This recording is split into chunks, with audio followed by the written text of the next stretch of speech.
Muito bem, voltamos com o segundo bloco do Super I Notícias desta terça-feira. Você que está acompanhando desde o início sabe que a edição de hoje é super especial. Afinal de contas, tenho a honra de receber aqui mais uma vez o professor e jornalista Manuel Assato. Ele que nos está dando uma aula para nós sobre política e principalmente, né, já pensando no cenário das eleições gerais que acontecem no ano que vem. E agora, Manuel, nós começamos o nosso bate-papo falando, né, sobre a questão da polarização, pensando na eleição para a presidência da República. Agora, entrando um pouquinho mais dentro do nosso território mineiro, pensando nas eleições para o governo do Estado.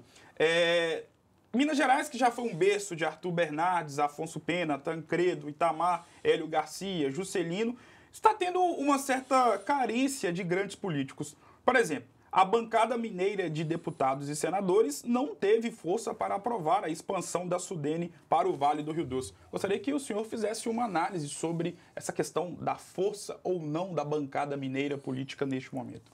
Principalmente Minas Gerais, que é um estado que, historicamente, como eu acabei de dizer aqui, tem nomes gigantescos e que contribuíram bastante para a política nacional.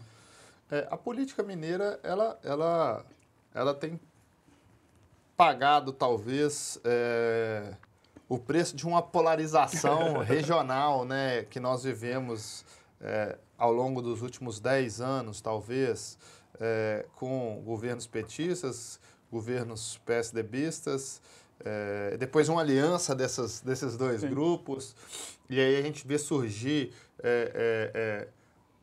o Zema, né, que é um político não político, o Calil, que é um político não político. Então, a política mineira ela é um pouco do reflexo do que aconteceu no Brasil também nos últimos Sim. anos, com o próprio surgimento do Bolsonaro e o fortalecimento do bolsonarismo. E claro que isso enfraquece um pouco as bases, e aí tem um problema sério da política, que quando o personalismo, né, o que significa? Quando as pessoas começam a preferir a escolher pessoas do que partidos, Sim. Os partidos perdem sua força e automaticamente as bancadas perdem sua força, porque as bancadas são componentes partidários. Claro.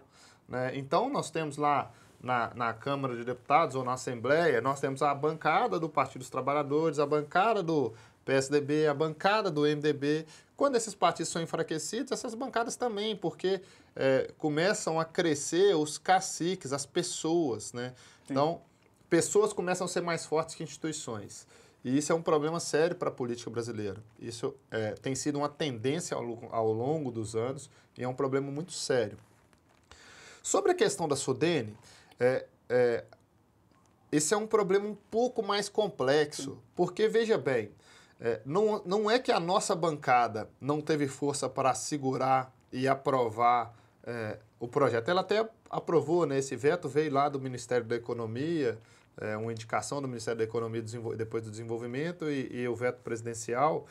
A Câmara pode derrubar esse veto, então tem muitas coisas que estão em jogo, mas veja bem, nós temos outras bancadas que são contra também, né? E não é só a bancada daqui que vota, né? E aí a bancada daqui é minoria, Sim. ela é minoria. Então a bancada daqui teria que articular com outras bancadas, talvez as bancadas que já estão na Sudene, porque ao mesmo tempo, porque a Sudene é Vale do Rio Doce, Sim. né? Ou seja, Juiz de Fora, Montes Claros, Teófilo Otoni, João Molevade, que não estão inseridas no projeto, são contra. Né? Então, a gente tem um fator político mais complexo que não está no controle dessa bancada. Mas todas as bancadas, na realidade, com exceção das bancadas temáticas, têm perdido força, porque as bancadas eram um componente partidário, deixam de ser componente partidário e aí talvez passem a ser componentes ideológicos. Sim. Então, nós temos lá a bancada religiosa, a bancada rural. Então, as bancadas temáticas têm ganhado muito força, enquanto as bancadas partidárias ou regionais têm perdido um pouco essa potência. Sobre um assunto que voltou à tona no noticiário e principalmente é um assunto que está voltado para a política. Sua análise sobre o voto impresso? Eu não sei nem o que responder, para falar a verdade, Gustavo. É assim, na minha opinião, o voto impresso é um grande retrocesso. A gente sabe que a capacidade de auditar o voto impresso é mínima por causa da quantidade de papel, por causa do tipo de contagem. Do tamanho do Brasil. Do tamanho do Brasil, um país continental. E andar na contramão da tecnologia é se negar a todas as transformações que vêm acontecendo no mundo e não no Brasil. Né? No mundo inteiro se discute transformação digital, indústria 4.0. Nós estamos falando como cada vez mais a tecnologia está sendo... ela é inerente à sociedade. Quanto mais a tecnologia está sendo necessária nas organizações e nas empresas para alavancar o resultado e o sucesso, quanto a tecnologia como principal força do desenvolvimento mundial, aí eu vou optar por tirar a tecnologia, não, na eleição não. Eu vou tirar a tecnologia e vamos para o voto impresso. Eu, particularmente, eu realmente não sei nem muito o que responder. Para mim é um grande retrocesso. E outra, com cheiro de manipulação eleitoral. Na minha cabeça, eu não consigo entender como que seria mais seguro e mais fácil garantir que não houvesse fraude no impresso do que na urna eletrônica, que é possível de ser auditado. Então, é complexo. Voto distrital. O voto distrital é muito arriscado. Ele é muito arriscado porque ele tende a privilegiar grupos endinheirados. A influência econômica acaba agindo, de certa forma, de forma um pouco mais abrangente. Muito mais. E, além disso, pouco representativo. Ele vai... A gente tenta, desde quando a gente começou a pensar a democracia, que a gente... governos representativos, né, a democracia representativa, a gente sempre pensou em estratégias que pudessem compor governos que representassem efetivamente a sociedade. O nosso já representa pouco, por outros aspectos.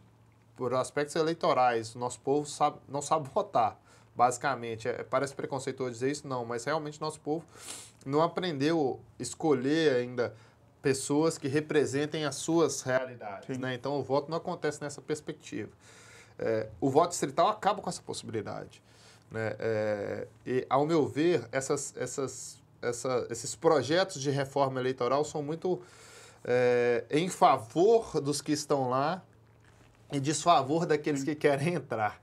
É perigoso, uma reforma eleitoral perigosa. Voltando no início da nossa conversa, né, lá no primeiro bloco, sobre a questão das eleições presidenciais, eu queria tocar no nome que você também citou no início da sua explanação, na sua primeira explanação, que é o de Ciro Gomes.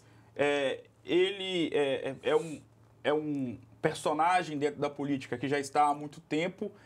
Diferentemente dos outros nomes que aparecem como uma possível forma de estarem inseridos dentro de uma terceira via, o Ciro é um candidato, é um personagem dentro da política que possui um engajamento, possui uma certa militância, claro, não do tamanho do Lula, e também da do Bolsonaro, mas o Ciro é um personagem que sempre está ali e já está em campanha, visivelmente, e com uma clara estratégia de atacar o Lula e, consequentemente, também atacar o Bolsonaro. Mas, enfim, você que tem propriedade para poder falar. Sua opinião sobre Ciro Gomes, principalmente pensando para o ano que vem. O Ciro vai ter que tomar uma decisão muito difícil, que é ou romper com a esquerda e romper com o Lula de forma efetiva e se aliar a essa possível terceira via que vai reunir centro e centro-direito, né? Ou ele vai acabar ajudando o Lula indiretamente.